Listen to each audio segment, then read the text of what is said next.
Türkmenistanyň Merkezi bankynyň Aşgabatdaky edarasynyň bir işgäri ýakyn wagtda dollaryň resmi kursunyň ýokarlandyryljakdygyny aýdýar. Howpsuzlyk aladalary sebäpli gizlinlik şertinde söhbetdeş bolan bank işgäri bu barada Azatlyk Radiosynyň ýurt içindäki habarçysyna gürrüň berdi. Şu günler ýurduň Merkezi bankynda dollaryň kursuny 8 ýa-da 10 manada çykarmak barada maslahatlar geçirilýär. Munyň mart ýa-da aprel aýynda güýje giridiljektigi aýdylýar diýip bank işgäri Azatlygyň habarçysyna gürrüň berdi. Onuň sözüne görä dollaryň täze kursu soňky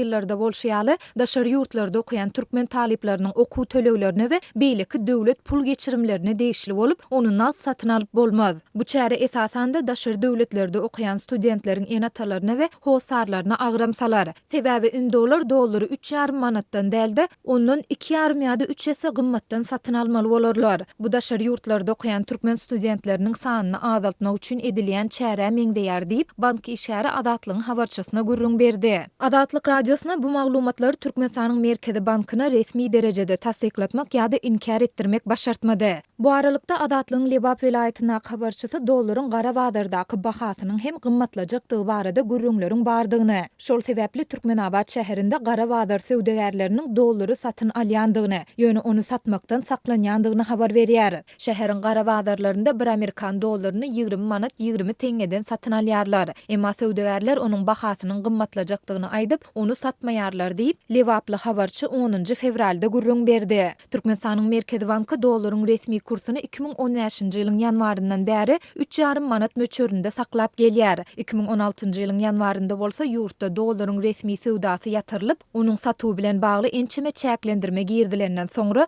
dollaryň gara badardaky narhy 6 hisse çemesi gymmatlap 20 manada ýetdi. Dollar çäklendirmesiniň we gymmatçylygynyň fonunda ýurt raýatlary türkmen banklarynyň viza kartlary almak arkaly her aýda belli bir möçördäki manady öz valyuta hasabyna goýup, onu daşary ýurtlarda dollarda natlaşdyryp bilýärler. Şeýle-de raýatlar her aýda belli bir möçördäki dollary resmi kurs esasyna satyn alyp, onu daşary ýurtlarda okuyan çağalaryna iýerip, olaryň okuw çykdyjylaryny töläp bilýärler. Türkmenistanda dollaryň resmi kursunyň ýokarlandyryljakdygy baradaky maglumatlar ýurtda viza kartlaryny almak we oňa pul salmak isleýän adamlaryň köpelýändigi hakdaky habarlaryň ýa-da gawat geldi. Azatlyk Radiosynyň Aşgabatdaky, Mardaky we Lewapdaky habarçylary ýanwar aýynyň ortalaryndan bäri Türkmenistanyň Halk Bank we Daýhan Bank döwlet täjirçilik banklarynyň şahamçalarynyň öňünde adamlaryň uly nowatlarynyň saklanyp galýandygyny bir näçe gezek habar berdiler.